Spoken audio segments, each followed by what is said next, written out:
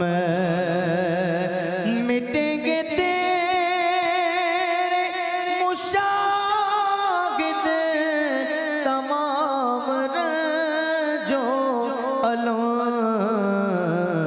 کہ درد و غم کی دوا سیدہ خدیجہ ہے۔ ماشاءاللہ، لاہور اس کے مضافات میں انتہائی سحر کا وقت ہوا چاہتا ہے، آپ سے ملاقات ہوتی ہے مختصر سے وقفے کے بعد۔ سلام علیکہ یا رسول سلام علیکہ۔ خوش آمدید، ایک بار پھر آپ کی خدمت میں حاضر ہیں، ورفعنا لک ذکرک میں موجود ہیں۔ وقفے پہ جانے سے پہلے منقبت پیش کی گئی ام المومنین حضرت سیدہ خدیجہ الکبریٰ رضی اللہ تعالیٰ عنہا کی شان میں۔ جی شاہ صاحب کیا کہیں گے؟ جی بالکل، اس میں ایک بہت خوبصورت شعر پڑھا تو میں نے مفتی صاحب سے کہا کہ یہ مجھے واٹس اپ کریں، تو دیکھیں کتنی پیاری منقبت لکھی ہے جناب نے، اور حضرت سیدہ خدیجہ الکبریٰ رضی اللہ تعالیٰ عنہا کے سیرت مبارکہ کا احاطہ کیا۔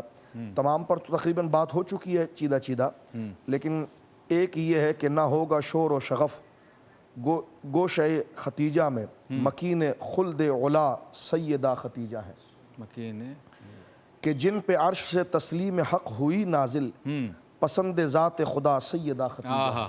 یہ دو مصرے جو ہیں یہ بخاری شریف کی حدیث مبارکہ کی طرف اشارہ کرتے ہیں۔ اچھا، قرآن مجید کے اندر موجود ہے کہ فرعون کی بیوی سیدہ آسیہ رضی اللہ تعالی عنہا، جو فرعون کی بیوی تھی، حضرت موسیٰ علیہ السلام کو جنہوں نے بچپن میں پالا، اچھا، اللہ رب العالمین نے سیدنا موسیٰ کلیم اللہ کے صدقے انہیں ایمان عطا فرمایا۔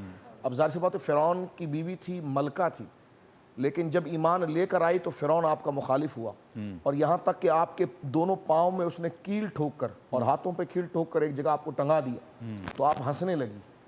تو فرعون نے تعجب سے کہا، قرآن میں موجود ہے کہ تم ہنستی کیوں ہو؟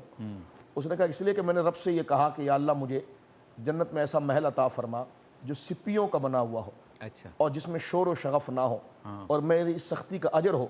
تو قرآن کریم میں وہ لفظ موجود ہے علی کا، لیکن مولا وہ تیرے لیے ہو، تیرے پاس ہو، اچھا، اور وہ محل آپ کو دکھا دیا گیا جس پر آپ نے مسکرایا۔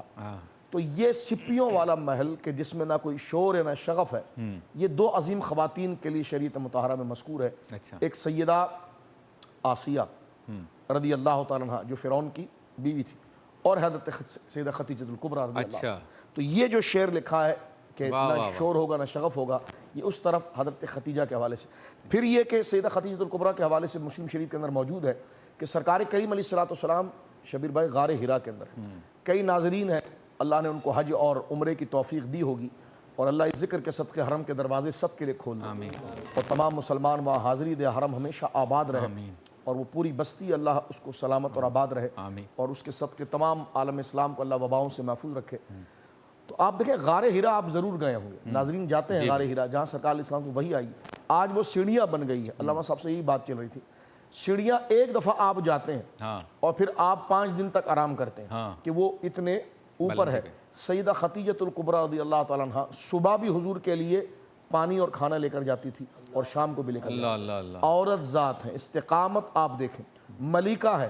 ابھی مفتی صاحب قبلہ سے بات ہو رہی تھی کہ کسی کے پاس پیسہ آتا ہے وہ اپنی حیا کو بھول جاتا ہے، اپنے اخلاق کو بھول جاتا ہے، اپنے کردار کو بھول جاتا ہے۔ آپ ملکہ ہیں، اور سرکار کریم علیہ السلام کی اطاعت میں ایسی وفا شعار بھی بنی آپ نے کہ حیا کا دامن کبھی نہیں چھوڑا، وفا کا دامن کبھی نہیں چھوڑا، اخلاق کا دامن کبھی نہیں چھوڑا۔ کیا وومن ڈے کی بات کرتے ہیں؟ عورتوں کو ہدایت اور نصیحت تو سیدہ خدیجہ کے اخلاق سے ملتی ہے۔ کہاں بھٹک رہے ہیں عورتوں کے اخلاق اور حقوق کے لیے؟ وہ تو ملتی۔ اب آپ دیکھیں جب سیدہ جا رہی تھی نا تو ان کے ہاتھ میں سالن کا برتن تھا۔ اب آپ دیکھیں سالن کا برتن اپنے جان سے زیادہ حفاظت کر کے وہ لے کر جا رہی ہیں حضور کے لیے کھانا، اور ادھر سے جبریل امین آ گئی، جو اشارہ ہوا مسلم شریف میں کہ غار میں حضور کے پاس آئے اور کہنے لگے آپ کی زوجہ جو ہے نا خدیجہ وہ آ رہی ہیں ابھی، اور ان سے کہو مقام دیکھیں، جبریل کہہ رہے ہیں کہ یا رسول اللہ مجھے رب نے بھیجا ہے، اور وہ آ رہی ہیں ابھی داخل ہو جائیں گی تھوڑی دیر میں، اور نیچے سے چل پڑی ہیں غار کی طرف، پہاڑ پر چڑھ رہی ہیں، ان سے کہو اللہ آپ کو سلام کہہ رہا ہے۔ کیا بات ہے، سبحان اللہ، اللہ آپ کو سلام کہہ رہا ہے، اور جبریل آپ کو سلام کہہ رہے ہیں، اور وہ آ رہی ہیں، برتن ان کے ہاتھ میں، اس میں کچھ کھانے کا سالن ہے، اور ان سے کہو کہ اللہ نے آپ کے لیے محل بنایا ہے سپیوں کا جس میں نہ شور ہوگا نہ شغف ہوگا۔ کیا بات ہے، سبحان اللہ۔ آپ سے ملاقات ہوتی ہے مختصر سے وقفے کے، سبحان اللہ۔ سلام علیکہ یا رسول سلام علیکہ، سلام علیکہ یا رسول سلام علیکہ۔ کی خدمت میں حاضر ہیں، اور آپ دیکھ رہے ہیں کہ اہلیہ نے کراچی سحری کر رہے ہیں، ہم بھی اپنے کراچی اسٹوڈیوز میں سحری کر رہے ہیں۔ چلتے ہیں اس سیگمنٹ کی جانب جس میں مفتی محمد اسحاق مدنی صاحب امام احمد رضا خان فاضل بریلوی کے مجموعہ نعت میں سے کسی ایک نعت کا انتخاب کرتے ہیں، اس کی تشریح کرتے ہیں۔ اس سیگمنٹ کا نام ہے حدائق بخشش کی رحمتیں۔ یا طیبہ یا داب العیان۔ بسم اللہ الرحمن الرحیم۔ اللہ رب محمد صلی اللہ علیہ وسلم، نحن عباد محمد صلی اللہ علیہ وسلم۔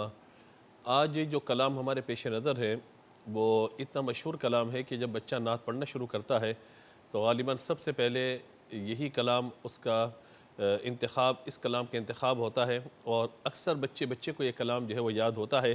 اور جتنے ہمارے اس وقت سامعین و سامعات و ناظرین و ناظرات ہیں وہ یقیناً سمجھ گئے ہوں گے کہ یہ کلام اتنا مشہور ہے کہ ہر کوئی اس کے ایک دو اشعار یقینی طور پہ یاد رکھتا ہوگا یا اسے یاد ہوں گے۔ اس کلام کا جو مطلع ہے وہ بڑا پیارا ہے۔ عرض کرتے ہیں سب سے اولا و اعلیٰ ہمارا نبی، سب سے بالا و والا ہمارا نبی۔ حضور صلی اللہ تعالیٰ علیہ وآلہ وسلم ہی کے معجزات کی بات جو میں روزانہ عرض کرتا ہوں کہ اعلیٰ حضرت رحمۃ اللہ تعالیٰ علیہ کا یہ مزاج ہے کہ ہر بات میں اور ہر کلام میں حضور اکرم صلی اللہ تعالیٰ علیہ وآلہ وسلم کی محبت اور حضور کی شان اور فضائل سے اس کا آغاز کرتے ہیں۔ تو تو یہاں یہ کہتے ہیں سب سے اولا و اعلیٰ ہمارا نبی، سب سے بالا و والا ہمارا نبی۔ اب کسی کو یہ شک نہ پڑ جائے کہ سب سے مخلوق کے اعتبار سے اور خالق کے اعتبار سے بھی، تو اگلے مصرے کے اندر اگلے شعر میں اس کا جواب دیتے ہیں، فرماتے ہیں کہ اپنے مولا کا پیارا ہمارا نبی، دونوں عالم کا دولہ ہمارا نبی۔ یعنی میں جو بات کر رہا ہوں حضور کے افضل ہونے کی، حضور کے اعلیٰ ہونے کی، اور حضور صلی اللہ تعالیٰ علیہ وآلہ وسلم کے اس کائنات میں افضل و اعلیٰ ہونے کی، سب سے افضل ہونے کی، تو یہ بات مخلوق کے اعتبار سے، خالق کے اعتبار سے نہیں ہے، کیونکہ اپنے مولا کا پیارا ہمارا نبی، اللہ تبارک و تعالیٰ کہ جو پیارے ہیں وہ بھی ہمارے آقا صلی اللہ تعالیٰ علیہ وآلہ وسلم ہیں۔ اور کیا مقام ہے حضور صلی اللہ تعالیٰ علیہ وآلہ وسلم کا کہ اللہ تبارک و تعالیٰ نے آپ کو دونوں جہانوں کا دولہا بنا کر کے اس کائنات میں بھیجا ہے۔ اور پھر آگے ایک اور مصرے کے اندر، ایک اور شعر کے اندر ارشاد فرماتے ہیں کہ خلق سے اولیاء، اولیاء سے رسول، یعنی اللہ کی مخلوق میں سے اولیاء ہی یعنی عام مسلمان، اس کے بعد عام مسلمان کا درجہ بلند ہوا اولیاء تک، پھر اولیاء کے بعد جو مقام اور مرتبہ بلند ہے وہ حضرات انبیاء کرام علیہم السلام کا ہے۔ اور پھر یہ کہتے ہیں کہ جب انبیاء کرام علیہم السلام کا درجہ بلند ہے تو انبیاء کے درجے میں کون بلند و بالا ہے، انبیاء کے درجے میں کس کو مقام حاصل ہے؟ تو ترتیب دیکھیے، فرماتے ہیں کہ خلق سے اولیاء، اولیاء سے رسول، اور رسولوں سے اعلیٰ ہمارا نبی، سب سے اولیٰ و اعلیٰ ہمارا نبی۔ کون دیتا ہے دینے کو منہ چاہیے، حضور صلی اللہ تعالیٰ علیہ وآلہ وسلم کی یہ نا کہ دینے والا منہ ہونا، یہ محاورہ ہے اردو ادب کے اندر۔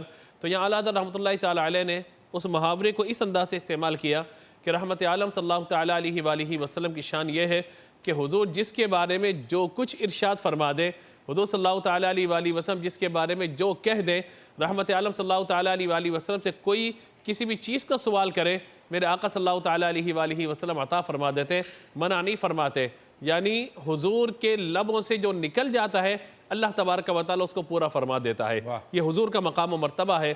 اس لیے آپ یہ دیکھیے کہ حضور نے دنیا میں رہتے ہوئے بہت سارے صحابہ کو جنت کی بشارتیں عطا فرمائی ہیں، لیکن خاص طور پہ حضرت عثمان غنی رضی اللہ تعالیٰ عنہ کا معاملہ ہم دیکھیں تو ایک دو نہیں بلکہ 18 مقامات ایسے ہیں جہاں حضرت عثمان غنی رضی اللہ تعالیٰ عنہ کو حضور نے جنت کی بشارت عطا فرمائی ہے۔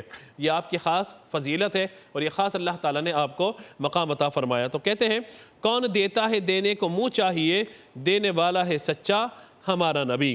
اور پھر دیکھیے آگے ایک شعر کے اندر ارشاد فرماتے ہیں، کتنا حسین انتخاب ہے، فرماتے ہیں کہ سب چمک والے اجلوں میں چمکا کیے، اندھے شیشوں میں چمکا ہمارا نبی۔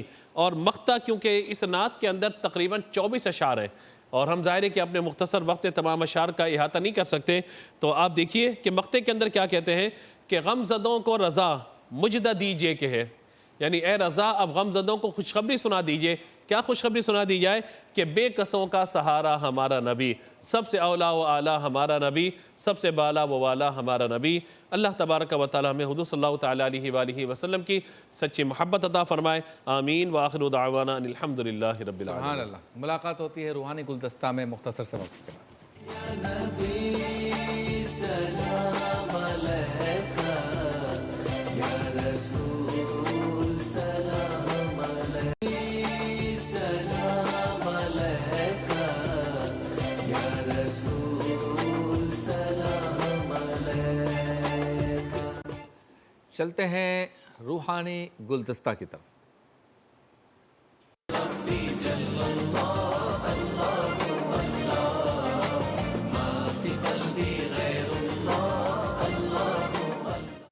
اجاگر صاحب ذرا بتائیے روحانیت کا اور غذا کا کیا کنیکشن ہے؟ بسم اللہ الرحمن الرحیم۔ دیکھیں انسان کی تمام تر جتنے بھی اعمال ہیں نا اس کا غذا سے بڑا پیارا تعلق ہے۔ انسان چونکہ جو چیز کھاتا ہے نا، خوراک میں استعمال کرتا ہے، وہی اس کی عادات کے اندر وہ چیزیں چھلکتی ہوئی نظر آتی ہیں۔ ایک صوفی ہیں بہت بڑے، آپ جانتے ہیں کہ سید دولت حسین شاہ صاحب، ان کی بارگاہ میں جاتا ہوں تو اکثر اپنے تمام مریدوں کو فرماتے ہیں بیٹا اپنی نگاہ پاک رکھو، اپنی غذا پاک رکھو اور اپنی تنہائی پاک رکھو۔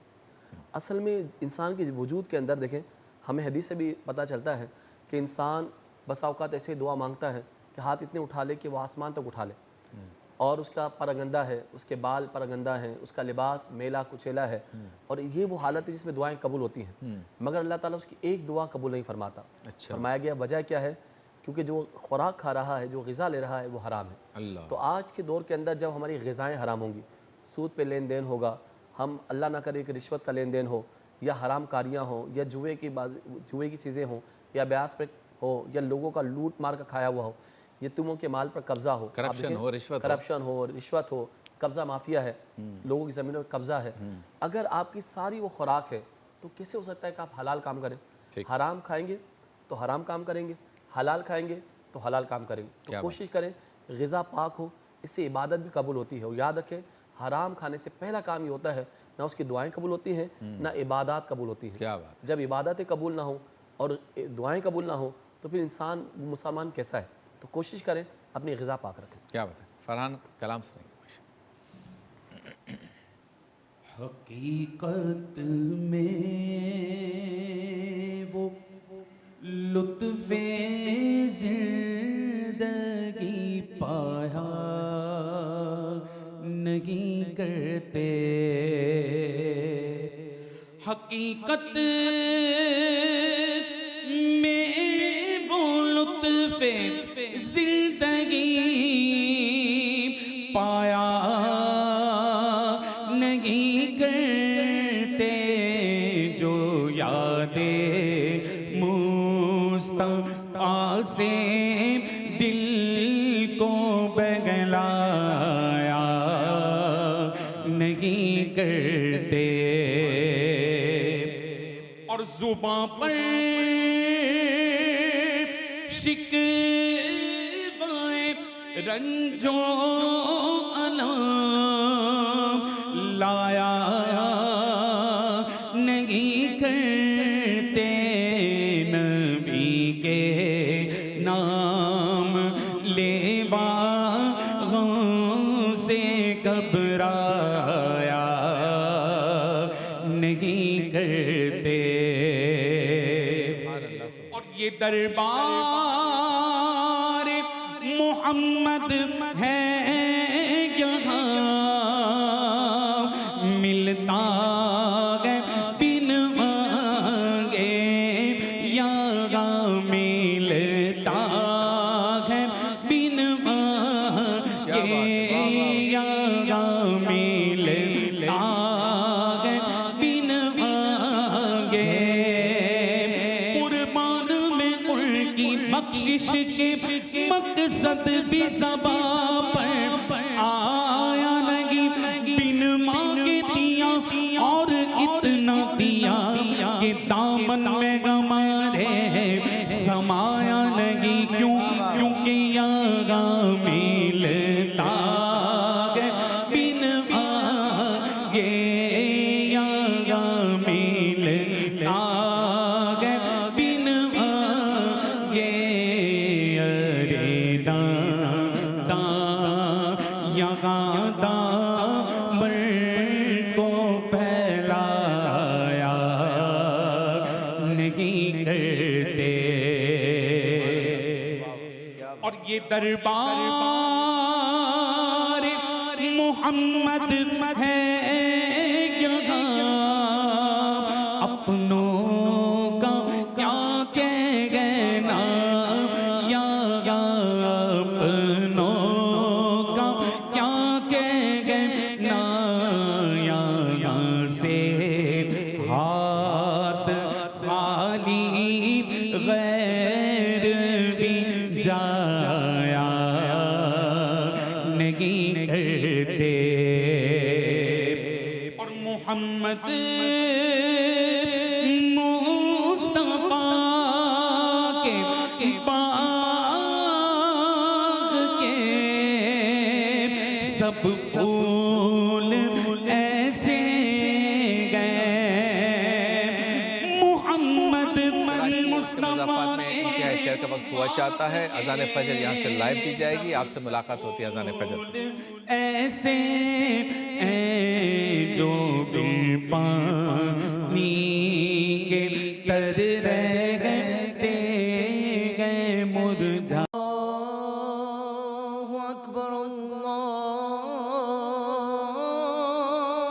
اکبر اللہ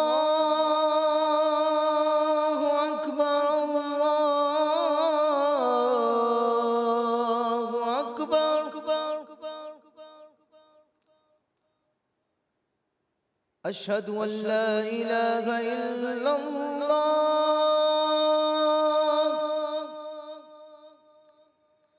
أشهد أن لا إله إلا الله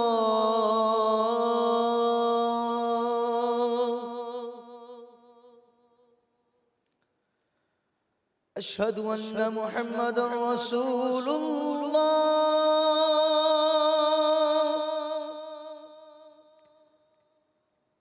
أشهد أن محمدا رسول الله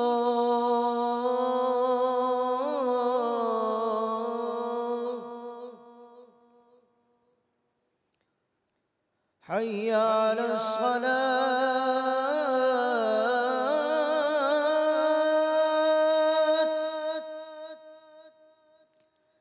حي على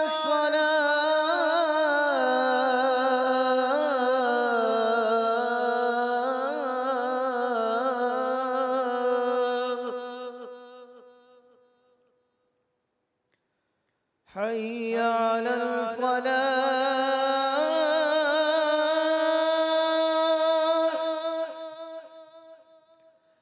حي على الفلاح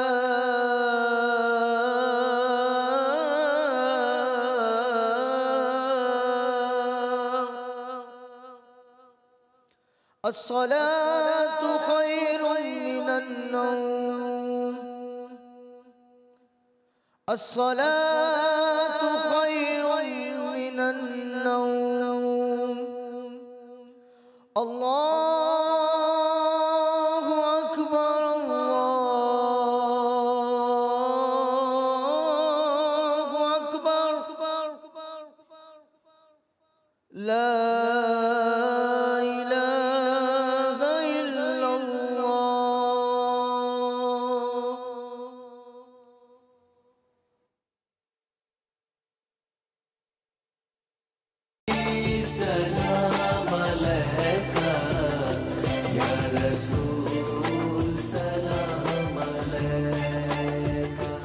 خوش آمدید، ایک بار پھر آپ کی خدمت میں حاضر ہے۔ کراچی میں بھی اذان فجر ہو گئی ہے اور روحانی گلدستہ میں ہم موجود ہیں۔ کلام بھی سنیں گے فرحان قادری سے، جامی رضا سے، اور علامہ نثار اجاگر صاحب وظیفہ بتائیے آج کو اچھا سا۔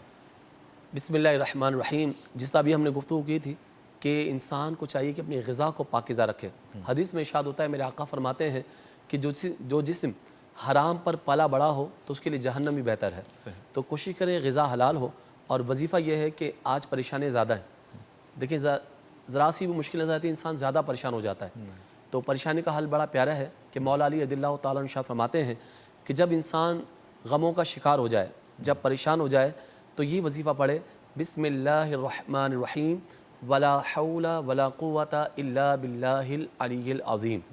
حدیث سے ثابت ہے، مولا علی فرماتے ہیں میں نے اپنے آقا سے سنا کہ جو غموں میں اس کو پڑھے گا اس کے غم اللہ تعالیٰ دور فرما دے گا۔ تو کیا وظیفہ ہے؟ بسم اللہ الرحمن الرحیم ولا حول ولا قوت الا باللہ العلی العظیم۔ میرا بھی یہ طریقہ ہے، جب بھی پریشان ہوتا ہوں یقین کریں چند بار ہی پڑھتا ہوں، حالانکہ اس کی ایک تصویر پڑھنی چاہیے، چند بار ہی پڑھتا ہوں، الحمدللہ اس پریشانی سے اللہ تعالیٰ نکال دیتا ہے۔ جو چاہتا ہے کہ غموں سے نکل جائے، مصیبتوں کے بھنور سے نکل جائے، طوفان مصائب سے نکل جائے، غموں کی ہلاکتوں سے بچنا چاہتا ہو تو اس وظیفہ پڑھے، اور لا حول ولا قوت الا باللہ۔ یہ وظیفہ ایسا ہے کہ جو پڑھتا ہے نا صرف یہ لا حول ولا قوت الا باللہ، اللہ تعالیٰ اسے زوال نعمت سے محفوظ رکھتا ہے۔ اچھا، اس کی نعمتوں میں دوام ہوتا ہے جو یہ وظیفہ پڑھتا ہے، اضافہ ہوتا ہے، کمی نہیں ہوتی۔ جی ماشاءاللہ ماشاءاللہ۔ کرم سرکار اب تو ہو گئے غم بے شمار، ہو کرم سرکار اب تو ہو گئے غم بے شمار، جان و دل تم پر فدا ہے، دو جہاں کے تاجدار،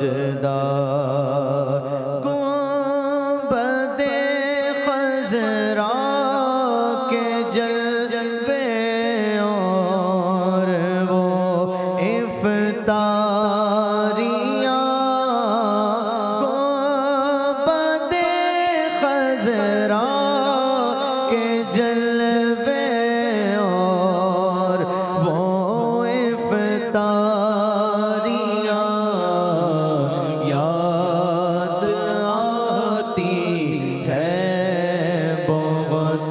رمضان طیبہ کی بہار یاد آتی ہے بہت رمضان طیبہ کی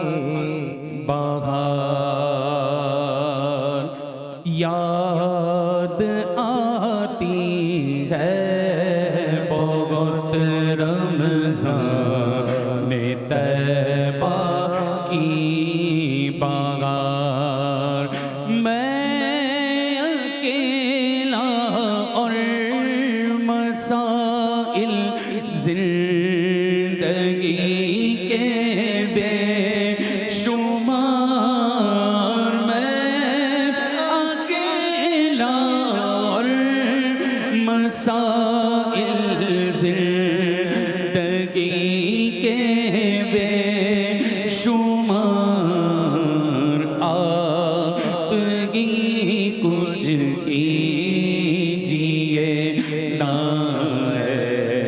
شگے عالی وقار شاید پھر تم لو بلا اور سبز گنبد دو دکھا چند پھر تم لو بلا اور سبز گنبد کو دکھا